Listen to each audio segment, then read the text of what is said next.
Hello friends, ಎಲ್ರಿಗೂ ನಮಸ್ಕಾರ. ನಾನಿವತ್ತು ಮಾಡ್ತಾ ಇದ್ದೀನಿ ಪನ್ನೀರ್ ಸಾಟೆ ಅಥವಾ ನಾನೊಂದು ಹೆಸರಿಟ್ಟಿದ್ದೀನಿ ಪೀನಟ್ ಪನ್ನೀರ್ ಮಂಚೂರಿಯನ್ ಅಂತ. ತುಂಬ ಸಾಫ್ಟಾಗಿ ಮತ್ತು ಟೇಸ್ಟಿಯಾಗಿ ಜ್ಯೂಸಿಯಾಗಿರುತ್ತೆ. ಇದಕ್ಕೆ ಬೇಕಾಗಿರೋ ಸಾಮಗ್ರಿ ನೋಡ್ರಿ. ನಾನು 1/4 kg ಪನ್ನೀರ್ ತೊಗೊಂಡಿದ್ದೀನಿ. 2 ಟೇಬಲ್ ಸ್ಪೂನ್ ಅಕ್ಕಿ ಹಿಟ್ಟು, 2 ಟೇಬಲ್ ಸ್ಪೂನು ಕಾರ್ನ್ಫ್ಲೋರು, ರುಚಿಗೆ ತಕ್ಕಷ್ಟು ಉಪ್ಪು, 1 ಟೇಬಲ್ ಸ್ಪೂನು ಶುಂಠಿ ಬೆಳ್ಳುಳ್ಳಿ paste, 1 table spoon red chilli powder, 1/4 table spoon pepper powder, ಅರ್ಧ ಟೇಬಲ್ ಸ್ಪೂನು ಸೋಯಾ ಸಾಸು ಮತ್ತು 1 ಟೇಬಲ್ ಸ್ಪೂನು ಸೇಜ್ವಾನ್ ಚಟ್ನಿ. ಇದೆಲ್ಲ ತೊಗೊಂಡ್ಬಿಟ್ಟು ಒಂದು ಬಾಣಲೆಗೆ ಏನು ಹಾಕ್ಬೇಕಂತಂದರೆ, ಫಸ್ಟಿಗೆ ನಾನು ಕಾರ್ನ್ಫ್ಲೋರ್ 2 ಟೇಬಲ್ ಸ್ಪೂನ್ ಹಾಕ್ಕೊಂಡಿದ್ದೀನಿ. ಆಮೇಲೆ ಅಕ್ಕಿ ಹಿಟ್ಟು 2 ಟೇಬಲ್ ಸ್ಪೂನ್ ಹಾಕ್ಕೊಳ್ತಾ ಇದ್ದೀನಿ.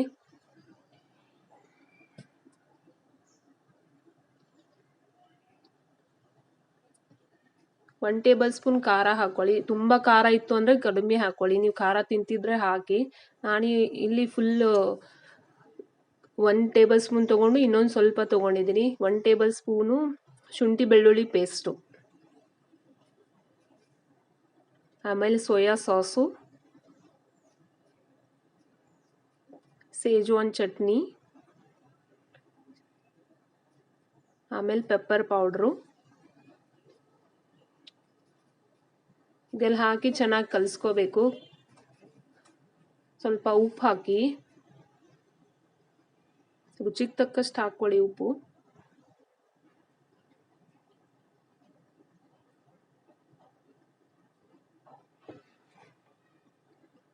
ಸ್ವಲ್ಪ ನೀರು ಹಾಕಿಬಿಟ್ಟು ಕಲಿಸ್ಕೋಬೇಕು. ನೀವು ಮ್ಯಾರಿನೇಷನ್ ಎಷ್ಟು ಚೆನ್ನಾಗಾಗತ್ತೆ ಅಲ್ಲ, ಅಷ್ಟು ಚೆನ್ನಾಗಿ ಬರುತ್ತೆ. ನಾನು ಸಾಯಂಕಾಲ ಸ್ನ್ಯಾಕ್ಸ್ಗೋಸ್ಕರ ಮಧ್ಯಾಹ್ನನೇ ಪ್ರಿಪ್ರೇಷನ್ ಮಾಡಿ ಇಡ್ತಾ ಇದ್ದೀನಿ. ಅಂದರೆ ಅದು ಪನ್ನೀರೆಲ್ಲ ಮಸಾಲೆನ ಹೀರ್ಕೊಂಡು ಬಿಟ್ರೆ ಚೆನ್ನಾಗಿ ಟೇಸ್ಟ್ ಚೆನ್ನಾಗಿ ಬರುತ್ತೆ. ಆಮೇಲೆ ಫ್ರೈ ಮಾಡಿ ತೆಗೆದ್ರೂ ಟೇಸ್ಟ್ ಒಳಗಡೆ ಆ ಹಿಟ್ಟಿಗೆ ಅಷ್ಟೇ ಅಲ್ಲ, ಪನ್ನೀರ್ಗೂ ಕೂಡ ಅಂಟ್ಕೊಂಡಿರುತ್ತೆ. ಅದಕ್ಕೋಸ್ಕರ ನಾನು ಮ್ಯಾರಿನೇಷನ್ ಮಾಡಿಬಿಟ್ಟು 1 ಅವರಿಂದ 2 ಅವರ್ ಬಿಡ್ತಾ ಇದ್ದೀನಿ. ಟೈಮ್ ಇರಲಿಲ್ಲ ಅಂತಂದರೆ ಇಮ್ಮಿಡಿಯೇಟ್ ಕೂಡ ಮಾಡಬಹುದು. ನೋಡಿ, ನಾನು ಪನ್ನೀರೆಲ್ಲ ಹಾಕಿ ಕಲಿಸಿ ಇಡ್ತಾ ಇದ್ದೀನಿ.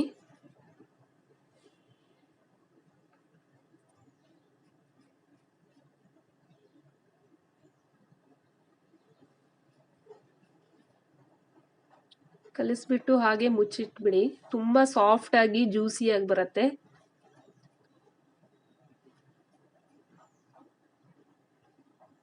ಸ್ವಲ್ಪ ಅರ್ಧ ಟೇಬಲ್ ಸ್ಪೂನಷ್ಟು ಸಕ್ಕರೆ ಹಾಕ್ಕೊಳ್ಳಿ. ಅಂದರೆ ಸ್ವಲ್ಪ ಕಲರು ಬರುತ್ತೆ, ಟೇಸ್ಟು ಸ್ವೀಟಾಗಿ ಬರುತ್ತೆ. ರೆಸ್ಟೋರೆಂಟ್ ಸ್ಟೈಲಲ್ಲಿ ಬರುತ್ತೆ. ಈ ರೀತಿ ನೋಡಿ ನಾನು ಮ್ಯಾರಿನೇಷನ್ ಮಾಡಿಟ್ಟಿದ್ದೆ. ಇವಾಗ ಒಂದು ಬಾಣಲೆ ಇಟ್ಟು ಅದರಲ್ಲಿ ಎಣ್ಣೆ ಹಾಕಿದ್ದೀನಿ. ನಾನು ಪ್ಯೂರ್ ಶೇಂಗಾ ಎಣ್ಣೆ ಹಾಕಿದ್ದೀನಿ. ಯಾವ್ದು ಬೇಕಾದರೂ ಹಾಕ್ಬೋದು. ನನ್ನ ಹತ್ರ ಸಾಟೆ ಸ್ಟಿಕ್ಸ್ ಇರಲಿಲ್ಲ, ಅದಕ್ಕೆ ನಾನು ಟೂತ್ ಸ್ಟಿಕ್ಕಿಗೆ ಪನ್ನೀರ್ ಸುಟ್ಬಿಟ್ಟು ಹಾಕ್ತಾ ಇದ್ದೀನಿ.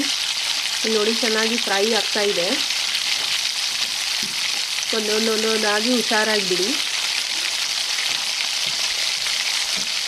ಅದನ್ನು 4-5 ಮಿನಿಟ್ಸ್ ತನಕ ಸಣ್ಣ ಉರಿಯಲ್ಲಿ ಹಾಕಬೇಕು. ಈಗ ನಾನು ಮಂಚೂರಿಯನ್ಗೆ ಏನು ಮಾಡ್ತಾ ಇದ್ದೀನಿ ಅಂತಂದರೆ, ನನ್ನ ಹತ್ರ ನಾರ್ದು ಸೂಪ್ ಇತ್ತು, ಮ್ಯಾಂಚೋ ಸೂಪ್. ಅದನ್ನು ಏನು ಮಾಡ್ತಾ ಇದ್ದೀನಿ, ಸ್ವಲ್ಪ ನೀರು ಹಾಕಿಬಿಟ್ಟು ಕಲಿಸ್ತಾ ಇದ್ದೀನಿ ಮಂಚೂರಿಯನ್ಗೋಸ್ಕರ. ನಾನು ಕಾರ್ನ್ಫ್ಲೋರ್ ಹಾಕ್ತಾ ಇಲ್ಲ, ಸೂಪ್ ಪ್ಯಾಕೆಟ್ ಇತ್ತಲ್ವ, ಟ್ರೈ ಮಾಡೋಣ ಅಂತ ಮಾಡಿದೆ. ತುಂಬ ಚೆನ್ನಾಗಿ ಬಂತು, ರೆಸ್ಟೋರೆಂಟ್ ಸ್ಟೈಲೇ ಬಂತದು. ಅದಕ್ಕೋಸ್ಕರ ನಿಮ್ಗೆ ಹೇಳ್ತಾ ಇದ್ದೀನಿ. ಒಂದು ಕಡಾಯಿಯಲ್ಲಿ ಏನು ಮಾಡಿ ಅಂದರೆ, ನೀರು ಹಾಕಿ, ಅರ್ಧ ಕಪ್ ನೀರು ಹಾಕಿ, ಅದು ಕಲಸಿರೋ ಅಂಥ ನಾರ್ ಸೂಪ್ನ ಅದ್ರೊಳಗೆ ಹಾಕಿ ಕಲಿಸಾದ್ಮೇಲೆ ಸ್ವಲ್ಪ ಸಕ್ಕರೆ ಹಾಕಿ, ಸೇಜ್ವಾನ್ ಸಾಸ್ ಸ್ವಲ್ಪ ಹಾಕಿ, ಸೋಯಾ ಸಾಸ್ ಹಾಕಿ, ನೀವು ಸೇಜ್ವಾನ್ ಚಟ್ನಿ ಕೂಡ ಹಾಕ್ಬೋದು, ಸೇಜ್ವಾನ್ ಸಾಸ್ ಕೂಡ ಹಾಕ್ಬೋದು. ಎರಡರಲ್ಲಿ ಒಂದು ಹಾಕ್ಕೊಳ್ಳಿ.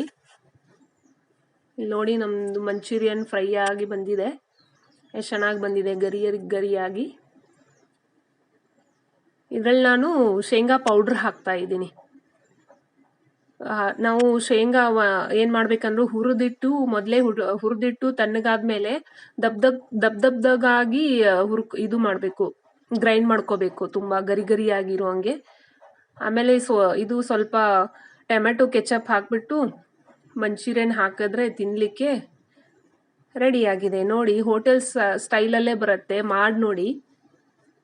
ನಮ್ಮ ಮನೆಯಲ್ಲಂತೂ ತುಂಬ ಇಷ್ಟ ಆಯಿತು. ಈಗ ನಾನು ಮಾಡ್ತಾ ಇರೋದು 4-5 ಟೈಮ್ಸ್ ಮಾಡಿದೆ, ತಿಂದು ಬಂದಿದ್ದೆ ಇಷ್ಟ ಆಗಿತ್ತು ಅಂತ. Thanks for watching video.